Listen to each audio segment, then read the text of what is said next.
Hello again and welcome to Money Tips. This is Charles Kelly. Running a little bit late today, been out all day, but hi to everyone who may be joining me on Facebook Live and on my Money Tips podcast, which you of course can find on moneytipsdaily.com or iTunes or Stitcher. So without further ado, let's talk about the Money Tips weekly news roundup. This is the Sunday edition where I go through the sort of highlights of the week in terms of money stories. And the week, I guess, has been pretty much dominated by politics in the UK, with Brexit still going on, parties fighting, going to court over whether the Prime Minister can prorogue Parliament. That's been going on all week at the Supreme Court. And in the meantime, the markets have settled because it looks like a no deal is increasingly possible, that there might be a deal pulled out of Europe at the last minute. I'm sure Europe will, at that 11th hour, say, look, here's a deal, come on, let's get it done, because they don't want us to go out without a deal, just like most people here don't want us to go out of Europe without a deal. But if it can't be done, I believe we should just get out anyway.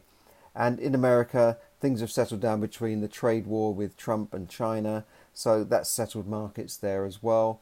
But I still think there's a dip coming on the way. There's a correction coming on the way, but we shall have to see how that goes. The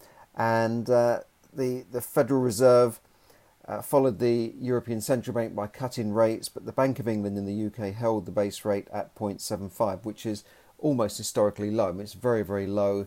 You know, you can now go out and borrow on a mortgage. You can borrow at on a buy-to-let at like 1.5% fixed, which is just, unheard of really in the past. So it's still a good market. So the other news we talked about during the week, we talked about the Stripe brothers, who they're not actually called the Stripe brothers, but the two Irish guys that set up Stripe, who have become billionaires because their company is now worth 31 billion. Stripe is the online payment system that you may have seen on things like ClickFunnels and other applications. But the other IPO or listing that was supposed to have gone ahead, it looks like it's not going to, and that's the WeWork, the WeCo or the WeWork offices, these trendy offices that you see in city centres that have become very popular. They give away free drinks and beers and coffees and biscuits all day. It's a really nice environment to work in. They were supposed to float for billions, but it hasn't quite happened. There's some accounting problem. But the Saudi Arabian Aramco is steaming ahead. That will be a flotation of all flotations, 31 or $2 trillion.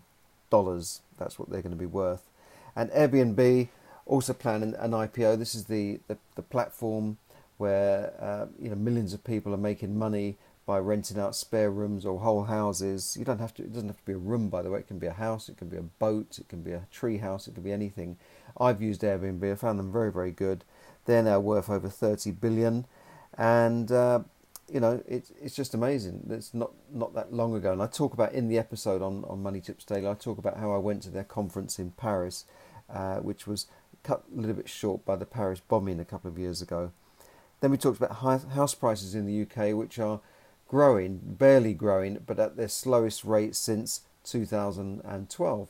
And although they're just about growing, other parts of the country are slipping while other parts are growing. So that's keeping the average at around about 0.7%. But in London and the South East, they have been falling. And it's only really low interest rates that's keeping the market together. If we had recessions like before, where interest rates went through the roof, I think a lot of people would be in trouble with their mortgages and losing houses, as was happening in those. There'll be a lot more repossessions. So it's low interest rates that's keeping things, hanging in there, as it were. And I also talked this week about the new app launch that cancels free subscriptions after trials. It's like one of these things, where you sign up for a free trial and forget about it, and then suddenly they're taking the money out of your account or your credit card, and you don't realise it for another year. And that's happened to me as well. And so the best way to really do that is to manage your own money. As I say in my book, Yes, Money Can Buy You Happiness. Learn how to manage your money. Learn how to keep a track on things so that you know what's coming in and what's going out. Don't be one of these people who say, oh, I wonder where it all went. you've got to learn how to do this and practice that by maybe having a spreadsheet or a system. But you can do this by, I've given you some ideas in the book there. Check them out for yourselves. And there's a new company offering properties where you can buy with one click. So I've said, can you really buy a property with one click? Not quite, but you can check out the story. But it's an interesting concept of how they're selling properties to people online, and you actually reserve it with one click. But they can sell the whole package of a property that gives you a return, and you can more or less do everything online and leave it to the company without ever seeing the property. And the other thing I asked last week is, should you be considering buying gold? A lot of money's gone into gold and silver and other precious metals in the last year due to the turbulence of some of the markets. Hi to people coming on, Alexander there, Nitz, and different people coming on there. Thanks for joining me. Should you be buying gold? Because gold is seen as a safe haven when things are a little bit choppy on the markets. And gold is a currency after all, and it's very easily exchangeable. And some people are predicting that gold will go up from its present rate of around 1,500. It could go well above $2,000 an ounce. Certainly has gone up in the last year by about 30%.